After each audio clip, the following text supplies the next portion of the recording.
The call for restructuring seems to be highly ratifying as it cuts across every part of the country, with places recording growing pockets of violence. Nigerians are clamoring for restructuring due to ethnic, tribal, religious differences. On today's program, we focus on the impact of restructuring and state policing as a solution.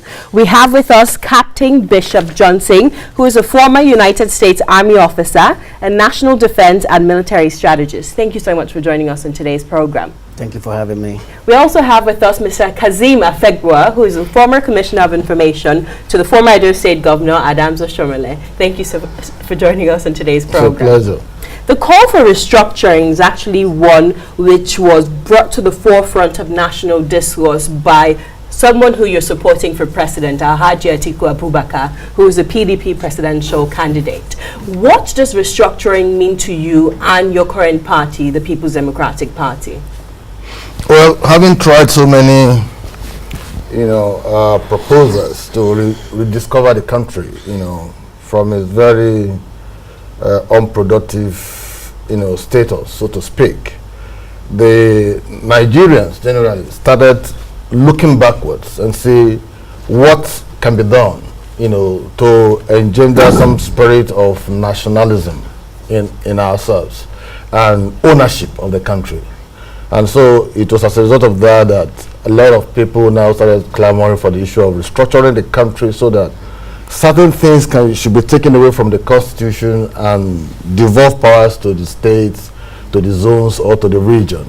The APC as a party, which I belong then, used it as a campaign tool. It was also contained in the manifesto, number one item on the manifesto of the APC for the 2015 elections. But unfortunately, and so pathetic, when they came on stream as a ruling party now, the idea of restructuring of the country took the back seat until the clamor for it became so, volatile. They now decided to set up a committee, which was headed by the governor of Kaduna State, came up with a position, narrowed down all the issues, the technicalities and what have you, and they produced a document. And the document, as we speak, is gathering dust on the shelves. But restructuring is just a way of looking inwards and seeing how Nigeria can optimally, achieve its nationalism more profoundly than what we have. How do I mean? You talk about a federation, but people are saying there's no fiscal federalism. There's no, you don't accord the states their roles, the role they should play, even the local governments. You talk about anything, it's about an almighty Abuja. Abuja has become so powerful that a time has come that people should now devolve powers to the zone so that Abuja will face economy, defense, foreign policy, and security, so to speak. Then you take issues like, why will you want a federal government to go and be constructing road in my village? Or even giving 5,000 naira trader money to people in the villages. You can do this, devolve powers to the state government or the local governments and let them do all of this. As you clearly explained, yes, restructuring is multifaceted. Of course. Security, for instance, that's why I want to bring you in here, Captain Johnson. We saw the recent killings in Kaduna, especially southern Kaduna. We've seen that a sitting traditional ruler was kidnapped and murdered after a meeting with the state governor, Nasir El-Rufai, on his way back home. We've seen an increase of this incessant killings across the country. Speaking to indigents of Kaduna, some of the Christians and the Muslims, they claim they have nothing in common, that their state needs to be divided. They claim that they need some sort of restructuring in Kaduna State so everyone can go his or her way. What do you think of state policing, and what do you think of restructuring on this micro level? I've been an ardent campaigner for state policing.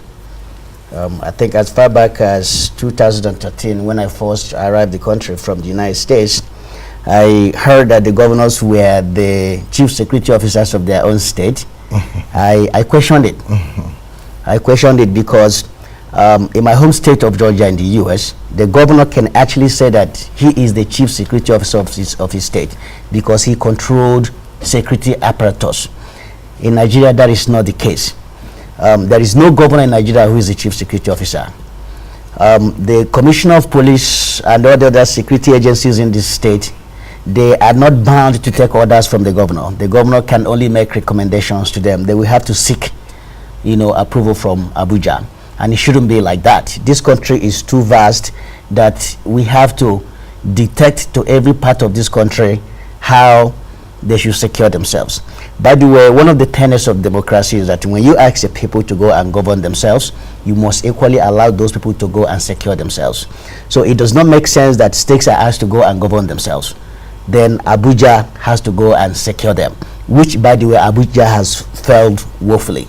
That is why you have these killings all over the place. So I support state policing. That is where to go. It is where to go because crime is a very complicated issue. For you to be able to preempt crime, you have to be able to live in the mind and the head of criminals. And it takes a lot of time. It takes a lot of intelligence gathering. You have to, embed yourself in that society to try to understand who they are, make friends with them, so that way you build trust with them. That way, when there's intel, they will have that confidence to come and give you that intel. But what we have in Nigeria today is a situation where somebody is from Kaduna State. He gets recruited into the Nigerian police, gets trained, and then he is sent to Imo State, for example. And he stays there for 3 years. Just by the time he is about to begin to understand the people of Imo State, he is now transferred to Bauchi. And then he goes there, he starts all over again. But would state policing work with the complexity of our different tribes and religion in the same region? So, for example, I gave you the issue of Kaduna State. Correct. The present governor is a Fulani man and the present governor is a Muslim. Well, when you go to the southern part of Kaduna, which is populated by Christians, they believe they don't have much in common with their fellow residents who are Muslims and who are of different tribes and ethnicities. So with state policing, which is going to be controlled by the chief security officer of the state, the governor, wouldn't that just escalate this feeling of people who are different from the sitting governor? That is not correct. It's not going to be a wild west for all the states. The job of the federal government is mostly like supervisory job, oversight. Now, if we are to have state police, there has to be a regulatory body at the national level that will be able to regulate some of the activities of the police in the state. So it will not be you as a state just go and do whatever you want. You have to meet certain requirements, certain criteria for you to be able to have your own state police. And there will be sanctions should you not follow those requirements or those regulations that are put in place by the federal government. The reason why the federal government can't effectively supervise states is because it's doing so much. Is over bloated. Because of that, it becomes ineffective. So it can't do its actual job of oversight function. The federal government is in kindergarten, is in primary school, is in secondary school, is in polytechnic, college of education, university. It's doing just too many stuff, and is leaving its basic responsibility unattended to. Moving away a bit from state policing, let's talk about state of origin and state of residence, for instance. So what do you think about moving, when you fill forms for job applications or for university, you have to fill in your state of origin. And sometimes that kind of brings discrimination to non-indigents in states, and when they're looking for jobs in like civil services. So what do you think about changing from state of origin to state of residency? Well, I think this is just a function of colonial inheritance, if you ask me, because when they were doing indirect rule and all of that, they needed to collate, the demographic details of persons who have been recruited to places and all of that. But the unfortunate thing is that we have not moved away from that, because ordinarily Nigerians should own their country, but as we speak, there is no sense of ownership. People defer to their ethnic cleavages, clannish and tribal colorations and configurations than saying they are Nigerians. It's only when they travel out of the country that they carry the green passport and they tell you we are Nigerians. But once they step into the shores of Nigeria, they will tell you either Yoruba, Igbo, TV or what have you. So I think as a country it has to be a deliberate policy that we have to take if we want to build into the consciousness of Nigerians that sense of ownership. Because if you ask people will tell you the country has not done anything for me. What have you done for the country? They will rather defer to their ethnic cleavages than take the country as their own constituency. Mr. Afegbo, hold that thought. Let's take a break and bring you the Vox Pop from everyday Nigerians, their thoughts, their reactions to this subject matter. Don't go anywhere.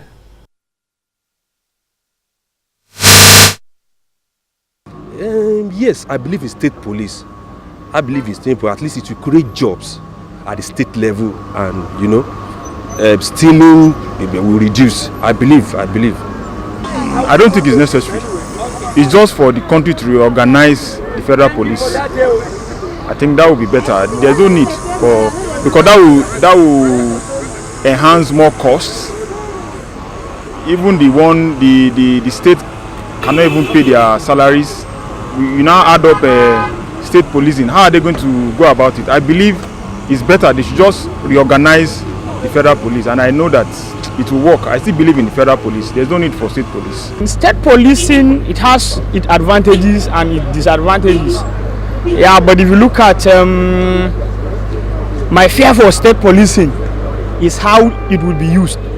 You understand? If you look at my state like El Rufai, imagine El Rufai having a state police. You just can never imagine what he will use that thing for. You understand? But again, the advantage is that you look at it, the governor is the chief security of the state, yet he cannot control any security apparatus. He cannot even assign the commissioner of police to carry a particular function. Like, okay, if there is a conflict somewhere, an uprising, can the governor really say that, okay, as the chief security of the state, say commissioner of police, go there and arrest the situation? He cannot. Orders has to come from the federal government, which is, to me, is wrong. But my fear for state policing is that the governors might abuse it. I don't believe in state police. What I believe in is community policing. Because if you look at the way the state governments are using the arms of police in doing some activities, giving them the opportunity to have state police is like having a country in another country. So I don't believe in state police. Thank you very much.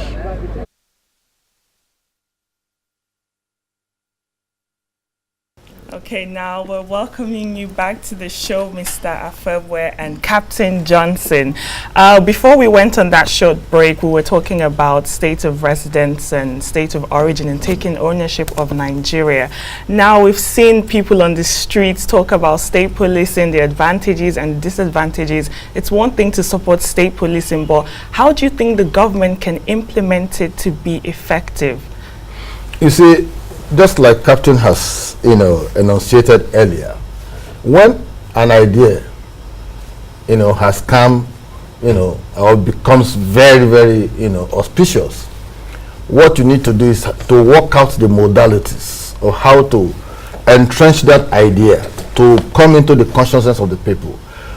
Time will come in this country that governors will not have all these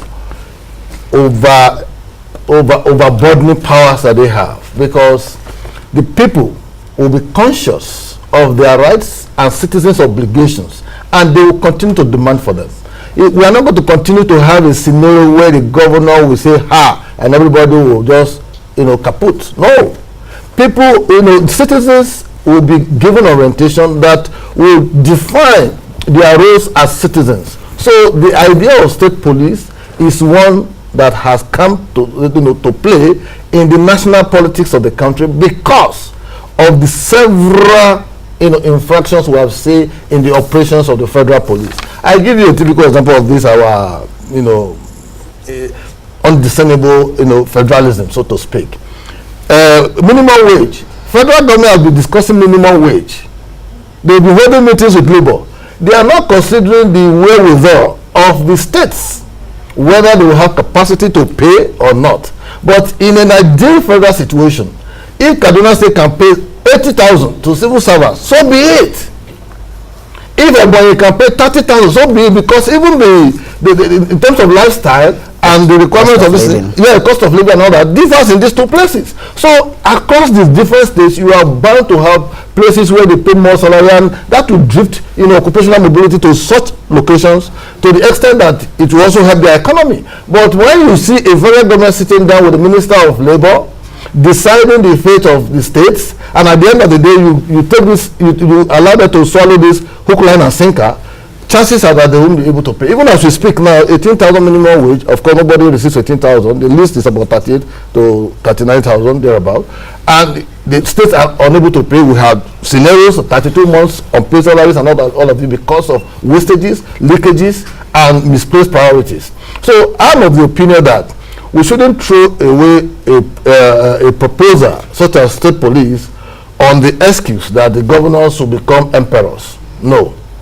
We have to define it and design it in such a way, in the spirit of restructuring, to ensure that there are checks and balances. Because just like he said, you can't transfer recruit a man into Nigerian police. He's from the north. You bring him to my village. He doesn't understand the language. He doesn't understand the people. He doesn't understand the mentality of the people. But you implement those checks and balances, Captain Johnson, because you talked about this earlier, that there are strategies and checks that you put in place to ensure that the chief security officer, the governor at the time, doesn't take undue advantage of this powers given to him. So who ensures, who performs that oversight? Because as you also said, the federal government is burdened by so much that it's doing. Well, you see, the issue is that we can't take all these problems in isolation.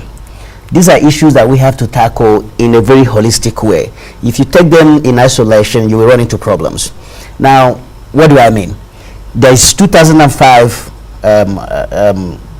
recommendation report from the Obasanjo administration on how we can restructure Nigeria. There's equally 2014 recommendations from former President Goodluck Jonathan. If you go into those reports, they holistically dealt with most of the problems that we're talking about right now. That of Jonathan is about 898 pages or something like that. I've read it from page 1 to the last page. They dealt with every problem. Every problem. Just think about it. Even the Fulani, herdsmen, farmers clashing, they're all there. They're all dealt with. Policing, dealt with. State police, dealt with. Rotational presidency, dealt with. Everything, economy, dealt with. Everything is dealt with in that report. So when you take it holistically, you will see that you will reduce the overbearing tendency of the federal government and limit the federal government to the areas that it should concentrate.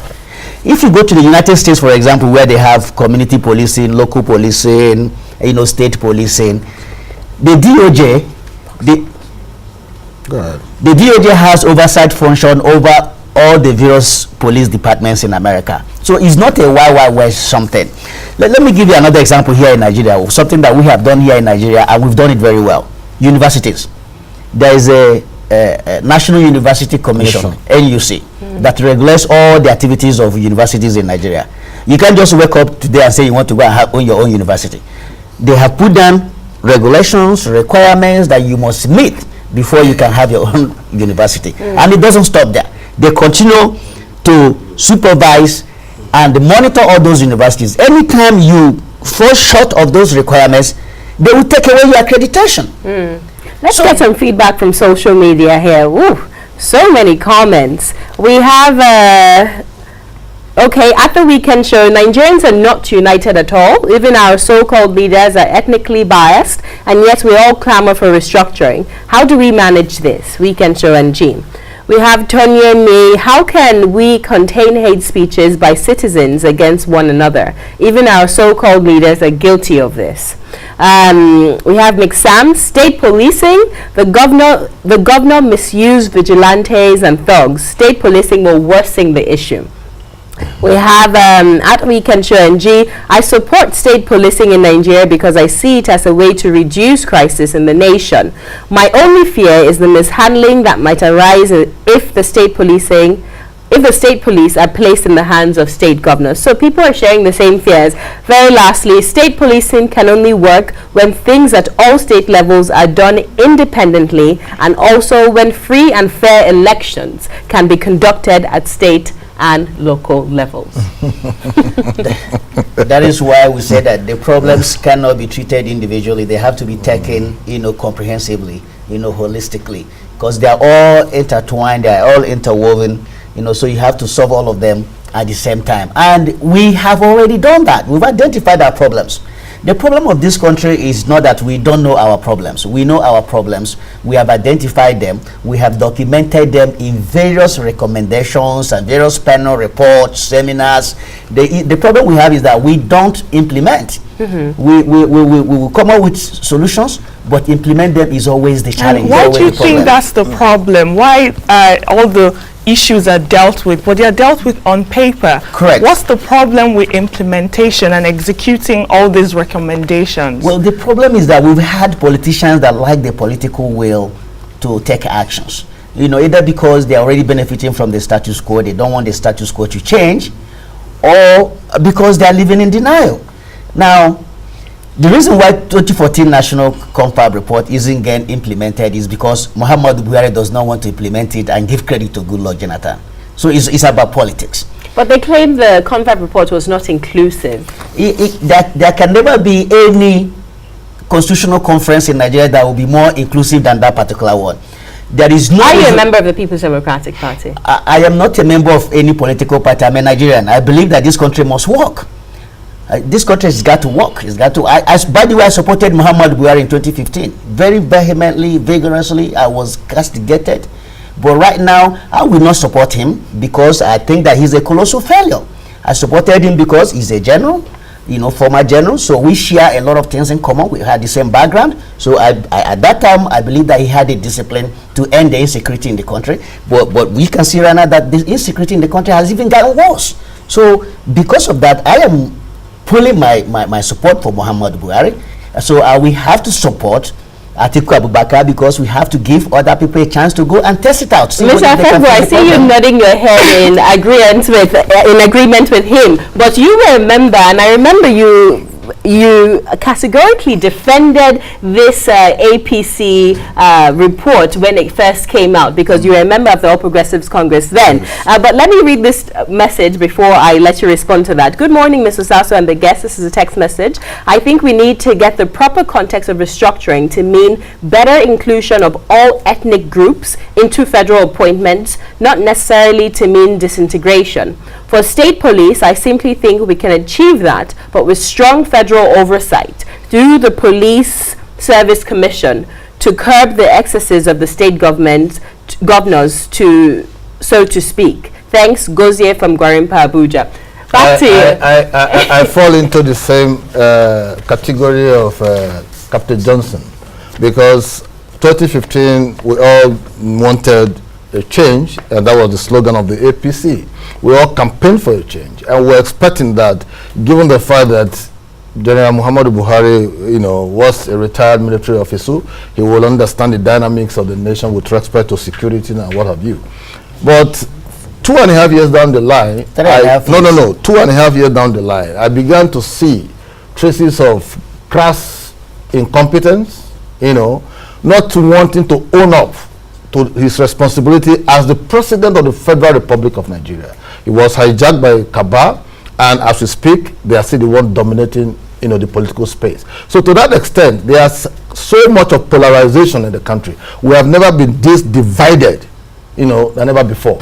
If one of your tweets was talking about the issue of division, we need to bring the country together holistically and begin to champion that sense of nationalism in the citizens' minds. But it's also important that we play less politics, because I remember, although you now claim that 2.5 years down the line that you realized the president was incompetent, yet you still defended him because you're a member of that political party. After if you trace me 2.5 years, if you trace me 2.5 years, I started differing with the status quo as it was in APC, and my writings and everything are so visible. People. No, because I remember when that report about restructuring came up by the Nasara Rufai-led committee, you came on another program of mine and you defended that report. You said that the APC hadn't implemented it so far because they were taking their time to do a holistic study and make it inclusive. Fine. So I think we need to play less politics. No. This is not politics. It's fine.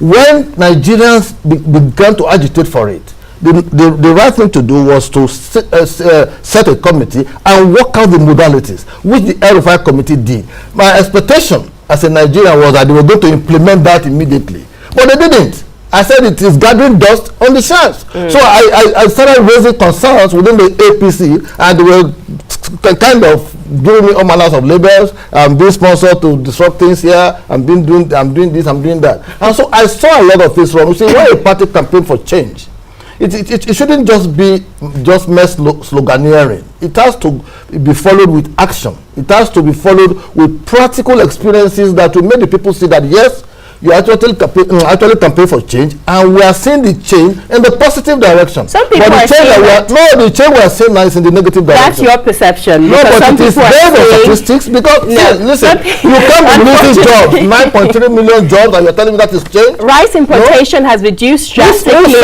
Who says? Go to Daura where the president comes from. Okay, we don't have enough to import rice importation. Then what is the impact of that on the cost of rice? We are buying a 20,000 naira. 20,000. In 2015, a bag of rice was 8,000 naira. Yes. So, of what impact has that made on? Go to Maradi. They are using motorbikes to import rice to Nigeria. You see the Mr. Captain Johnson, thank you so much for your time. We'll have to have both of you on the show again to discuss some of these issues further. We'll take the Vox Pop now about restructuring, and when we return, I think the sports segment with Kelechi Onudube. Don't go anywhere.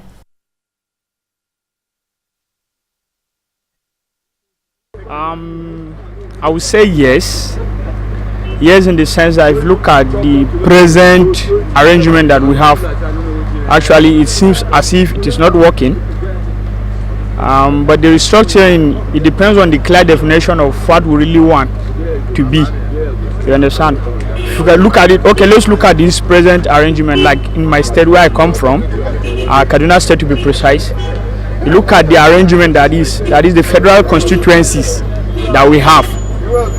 You see that two big local governments are merged together to be one federal constituency, and while Kaura local government, for instance, that is the smallest local government, one of the smallest local government in Kaduna State, is a federal constituency. And again, you look at how polling units are delineated or allocated to people. You find out that some local governments, the arrangement is a kind of the way it is made has actually favored some other people, and other people are not favored. Again, secondly, if you look at the fiscal federalism, as we call it, I wouldn't disagree with the people that are agitating for the allocation that the state should control their own resources. You understand? Because this present financial arrangement is making some state to be so lazy. They don't generate anything, but yet they gain a lot. For example, Kano State. How much does Kano State contribute to the federal treasury? Then you look at Bayelsa and Delta. You understand? So I think all these things there are a lot of things that need to be rearranged in the present political arrangement of Nigeria. As a country, restructuring will favor Nigeria. But the only challenge I have with restructuring is we have different definitions for restructuring. Some people talk about restructuring in the context of ethnic groups, and some people talk about restructuring as it affects individuals. But if restructuring is done with people's mandates, with the totality of how it's going to affect everybody, I think the restructuring is going to work for Nigeria, and it's going to affect the life of the ordinary Nigerians. I don't think so. The reason is restructuring on what? On bad roads, on failed power supply, on corruption? No. Our main problem in Nigeria is corruption. Corruption at every level every level in Nigeria, people are corrupt. Imagine some governor refuse to pay their people salary. Is it restructuring are we talking about here? Until there is effective law like they did in China, any corrupt person will be killed immediately. Until that law is passed, we are still on the same level. Corruption is our main problem in Nigeria. People are corrupt to the core. I think restructuring will be good for Nigeria, so that all the various sectors and organizations in Nigeria will be properly organized. I think it's better because it looks as if the country is too big, and I believe restructuring is a way by which every sector is broken down into various sectors, and then it will be properly monitored. I think restructuring will be better for Nigeria.